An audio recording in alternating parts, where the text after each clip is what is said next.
नमस्कार बच्चों। उत्तराखंड सीरीज़ का आज हमारा है 69वां दिन।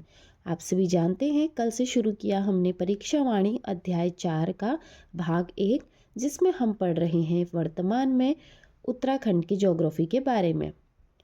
तो ज्योग्राफी यानी भूगोल क्या होता है, किसी भी एरिया का क्या है, वहाँ का जो क्लाइमेट है वो कैसा है, वहाँ की ज़मीन कैसी है, वहाँ कैसी नदियाँ बहती है, ये सभी किसके अंदर आता है, भूगोल के अंदर आता है। और जो हमारी प्रकृति है उसी ने क्या कर रखा है, ये विभाजन कर रखा है। विभाजन का अर्थ ये नहीं है कि टुकड़े टुकड़े किए हुए हैं। विभाजन का अर्थ है जैसे कहीं पर आपको मिट्टी उपजाऊ देखने को मिलती होगी, किसी जगह में क्या है नदियाँ ज़्यादा बहती हैं तो वहाँ की खेती अपने आप उपजाऊ होती है। किसी जगह में क्या है आपको नदियाँ ही नहीं देखने को मिलेंगी तो वहाँ जंगली झाड़ ज़्यादा होते हैं जो हमारे वैसे तो काम के नहीं हैं।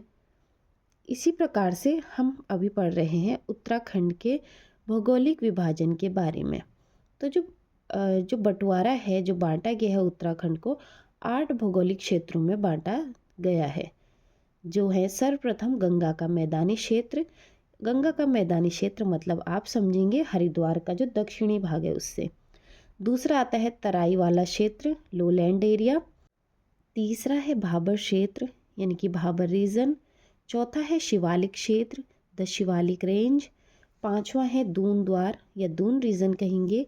छठा है लघु या मध्य हिमालय, लेसर और मिडिल हिमालयाज इंग्लिश में। सातवां है वृहत या उच्च हिमालय क्षेत्र, ग्रेटर और हायर हिमालयन रीजन।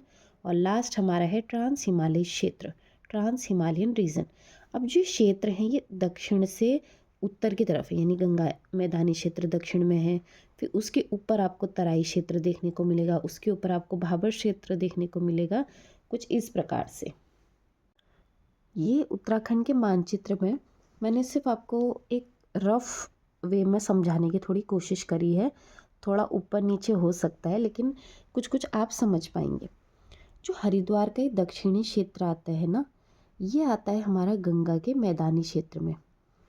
तराई क्षेत्र की बात करेंगे तो तराई क्षेत्र में जो ज़्यादातर भाग है वो उधम सिंह नगर का कवर करता है। उधम सिंह नगर के जो प्रमुख प्रमुख कस्बे हैं, बाजपुर या हम कहेंगे काशीपुर आदि, जो भी बड़े बड़े कस्बे हैं वो सब तराई क्षेत्र में आते हैं।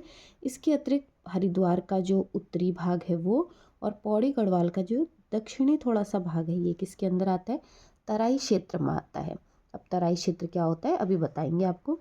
पहले यहाँ देख लीजिए तराई क्षेत्र के ऊपर क्या आता है, भाबर क्षेत्र, देहरादून का कुछ एरिया आता है, पौड़ी गढ़वाल का मध्य भाग आ रहा है, नैनीताल का मध्य भाग आ रहा है, और ये चंपावत का थोड़ा सा हिस्सा किसके अंदर आता है, भाबर क्षेत्र के अंदर आता है। भाबर क्षेत्र के बाद आपका क्या देखने को मिलेगा, आपको ये लिखा है मैंने शिवालिक क्षेत्र। शिवालिक क्षेत्र में देहरादून, पौड़ी गढ़वाल, अल्मोड़ा, हल्का सा टिहरी गढ़वाल भी देखने को मिलेगा, नैनीताल, चंपावत, ऐसे क्या है इतने जिलों में शिवालिक क्षेत्र फैला हुआ है। उसके ऊपर दून का क्षेत्र देखने को मिलेगा। देहरादून, टिहरी, पौड़ी, अल्मोड़ा, नैनीताल के कुछ कुछ इलाके क्या कर रहा है, दून का क्षेत्र कवर कर रहा है। उसके बाद आता है आपका उनसे ऊपर लघु या मध्य हिमालय। ये मध्य हिमालय टिहरी, देहरादून, पौड़ी गढ़वाल, अल्मोड़ा, चंपावत आदि इलाकों में देखने को मिलते हैं। लघु या मध्य हिमालय के ऊपर को उत्तर दिशा में आप देखोगे तो आपको देखने को मिलते हैं वृहत या उच्च हिमालय। ये ज़्यादातर आपको बागेश्वर, पिथौरागढ़, चमोली, रुद्रप्रयाग जैसे से उत्तरी दिशा में जाते जाएंगे पहाड़ों की क्या है, हिमालयों की ऊंचाई बढ़ते रहती है। तो कुछ इसी प्रकार से क्या है ये विभाजन किया हुआ है। ज़्यादा यहाँ पे क्या देखने को मिलेगा आपको, वृहत या उच्च हिमालय। फिर लास्ट में आपको जो बॉर्डर पे देखने को मिलता है वो देखने को मिलता है ट्रांस हिमालय। ट्रांस हिमालय आपका तिब्बत चीन में भी आता है और हमारे उत्तराखंड के ऊपरी ऊपरी भागों में भी आपको देखने को मिलता है। तो इनकी खूबियों के अकॉर्डिंग इनको क्या किया गया है, बांटा गया है। जैसे ट्रांस हिमालय किसी और खूबी के कारण जाना जाता होगा।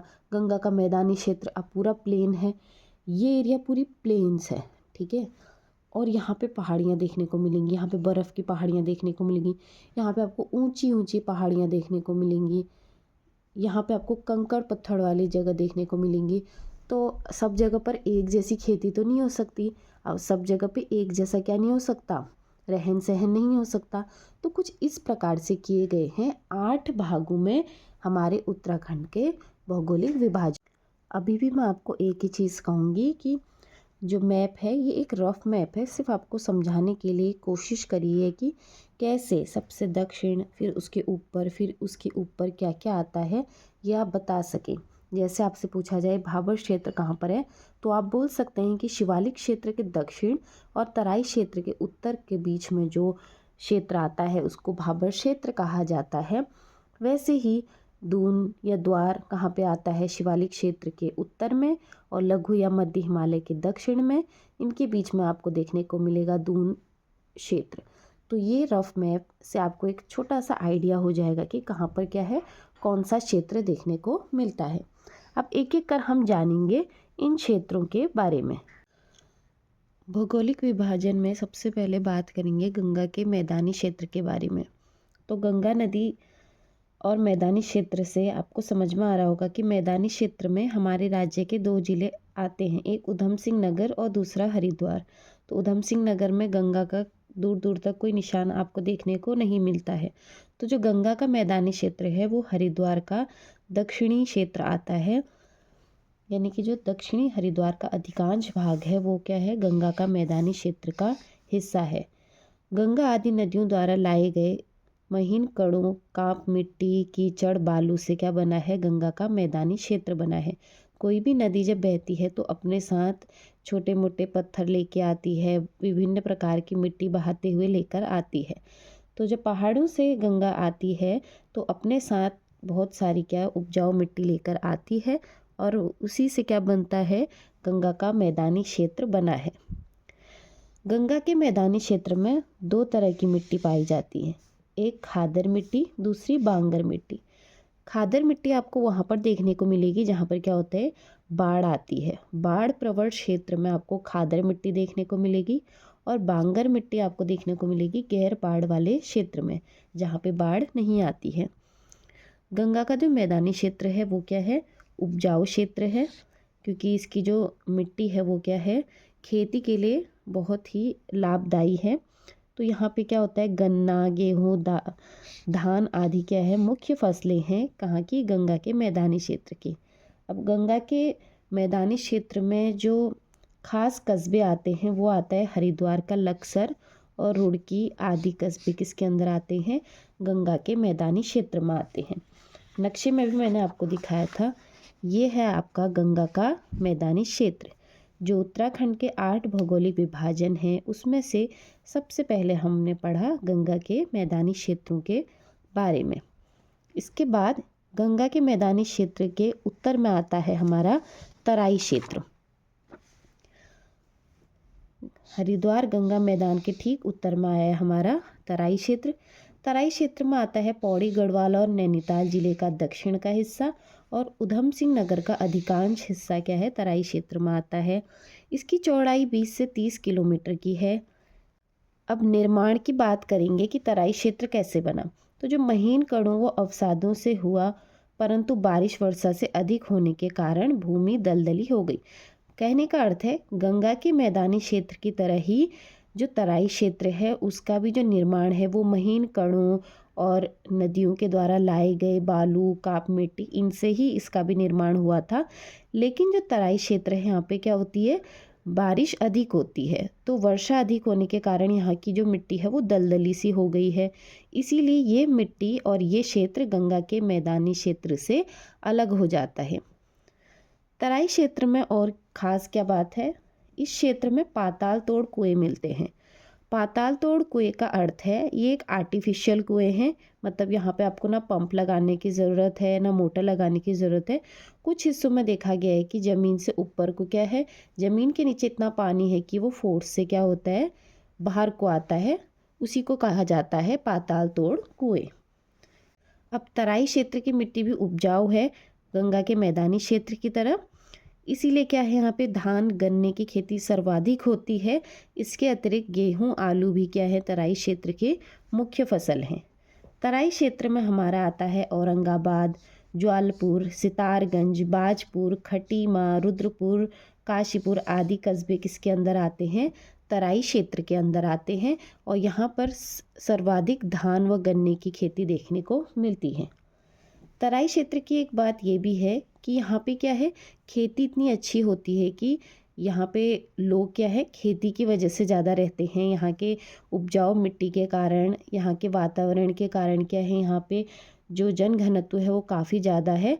और कुमाऊं गढ़वाल के अतिरिक्त यहाँ पे आपको बंगाल के, हरियाणा के और पंजाब के लोग भी बसे देखने को मिलते हैं। तीसरा आया हमारा भाबर क्षेत्र। अब भाबर क्षेत्र नक्शे में मैंने आपको पहले भी दिखाया था। ये है हमारा भाबर क्षेत्र। तराई क्षेत्र के उत्तर में और शिवालिक क्षेत्र के नीचे पर भाबर क्षेत्र में देहरादून का दक्षिणी हिस्सा, पौड़ी गढ़वाल, नैनीताल का हिस्सा और चंपावत का भी कुछ हिस्सा हमें क्या है, देखने को मिलता है। तो शिवालिक के दक्षिण में और तराई के उत्तर में, यानी कि शिवालिक तराई के मध्य में मिलता है भाबर क्षेत्र। इसकी जो चौड़ाई है वो 10 से 12 किलोमीटर की चौड़ी पट्टी है। यहाँ की भूमि क्या है, ऊबड़ खाबड़ है, मिट्टियों में कंकड़ हैं, पत्थर और मोटे मोटे बालू से क्या है ये युक्त है। मतलब कि यहाँ की मिट्टी में आपको क्या देखने को मिलेगा, कोई समानता, कोई प्लेन्स देखने को नहीं मिलेगा। ऊबड़ खाबड़ सी भूमि है यहाँ पे। मिट्टी में अगर आप खेती करना चाहोगे तो इतने कंकड़ देखने को मिलते हैं कि कृषि के लिए तो ये भाबर क्षेत्र के अनुपयुक्त है। हाँ, लोगों ने कुछ कुछ क्षेत्र को थोड़ा मिट्टी डाल के कृषि युक्त बनाया है, लेकिन प्राकृतिक तौर पे देखा जाए तो भाबर क्षेत्र कृषि के लिए एक अनुपयुक्त क्षेत्र है। निर्माण किससे हुआ था? बेगवती नदियों द्वारा बहाकर लाए गए वजनी कंकड़ पत्थर से और मोटे बालू से इसका निर्माण हुआ था।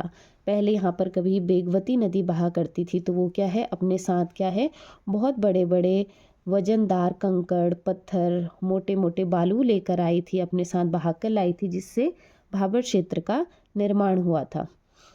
इसीलिए ये अपने वजनी अवसादों के कारण ये क्या है, कृषि के लिए अनुपयुक्त भूमि है। ये चंपावत के पूर्व से लेके पश्चिम देहरादून तक फैले हुए क्षेत्र हैं। भाबर क्षेत्र के बाद चौथा जो हमारा भौगोलिक विभाजन आता है वो आता है शिवालिक क्षेत्र का। शिवालिक क्षेत्र भाबर क्षेत्र के उत्तर में स्थित है। इसको बाह्य हिमालय या आउटर हिमालयाज भी कहा जाता है। ऐसा क्यों कहा जाता है? क्योंकि जो पर्वत श्रेणी हिमालय का सबसे दक्षिणी छोर है, यानी कि southern most edge of the Himalayan mountain range, वो शिवालिक क्षेत्र है।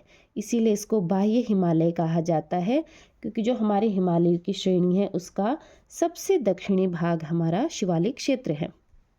शिवालिक क्षेत्र आपको 7 जिलों में फैला दिखेगा। पहले दक्षिण, देहरादून, टिहरी गढ़वाल, अल्मोड़ा, चंपावत के दक्षिणी भाग में शिवालिक क्षेत्र देखने को मिलता है। नैनीताल, पौड़ी गढ़वाल के मध्यवर्ती भाग में देखने को मिलता है शिवालिक क्षेत्र। और हरिद्वार के उत्तर में देखने को मिलता है शिवालिक क्षेत्र। ये 10 से 20 किलोमीटर चौड़ी, पश्चिम में कहीं कहीं इतनी चौड़ाई है कि 50 किलोमीटर तक की है। पर्वत श्रृंखला की चोटियाँ, इनकी ऊंचाई जो है वो 700 से 1200 मीटर के बीच की है। और ग्रीष्म काल में वर्षा क्या होती है, यहाँ पर अधिक होती है। तो ये हमने पढ़ा शिवालिक क्षेत्र के बारे में। ज़्यादातर पर्यटन क्षेत्र हमें शिवालिक क्षेत्र में ही देखने को मिलते हैं। तो क्या है, प्राकृतिक वनस्पतियाँ और जंगल अधिक कहाँ देखने को मिलते हैं? शिवालिक क्षेत्र में देखने को मिलते हैं। शिवालिक क्षेत्र इसलिए इम्पोर्टेंट हो जाता है क्योंकि यहाँ पे क्या है, बहुत सारे पर्यटन क्षेत्र हैं। पर्यटक दृष्टि से लोगों के घूमने के लिए एक बहुत अच्छा क्षेत्र है शिवालिक क्षेत्र। और इसके अतिरिक्त यहाँ पे जो प्राकृतिक वनस्पतियाँ हैं हमारे लिए लाभदायी, वो देखने को मिलती हैं शिवालिक क्षेत्र में।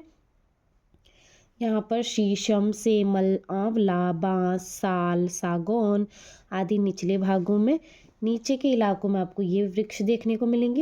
ऊपर के क्षेत्र में आपको शीशम, बुरांस, साल, चीड़, देवदार, बेंत, बांस आदि ऊंचे भागों में देखने को मिलेंगे ये वृक्ष। खनिज की दृष्टि से यह क्षेत्र क्या है, बहुत महत्वपूर्ण है। अन्य 4 भौगोलिक विभाजनों के बारे में हम कल के वीडियो में पढ़ेंगे, क्योंकि वो थोड़े से बड़े हैं। इन क्षेत्रों की तरह उनमें क्या है, परीक्षा दृष्टि से बनने वाले प्रश्न आपको बहुत ज़्यादा देखने को मिलेंगे। आज आधे ही हमने क्या पढ़े, भौगोलिक विभाजन पढ़े। तो इन 4 क्षेत्रों के अतिरिक्त जो 4 क्षेत्र बचे हैं उनके बारे में हम कल के वीडियो में पढ़ेंगे। उम्मीद करती हूँ आपको आज का पढ़ाया समझ में आया होगा। इसी प्रकार मेरे वीडियो को बहुत सारा प्यार देते रहें। तबीयत ख़राब होने के कारण आज की वीडियो थोड़ी सी शॉर्ट है, उसके लिए मैं आप सभी से माफ़ी मांगना चाहूँगी। उम्मीद करते हैं कल के भाग में हम 4 अन्य विभाजनों के बारे में पढ़ेंगे और इन 8 भौगोलिक विभाजनों से जो परीक्षा में प्रश्न बने हैं वो सभी मैं आपके लिए कल के वीडियो में लेकर आऊँगी। तब तक के लिए आप सभी का पूरे दिल से बहुत बहुत धन्यवाद।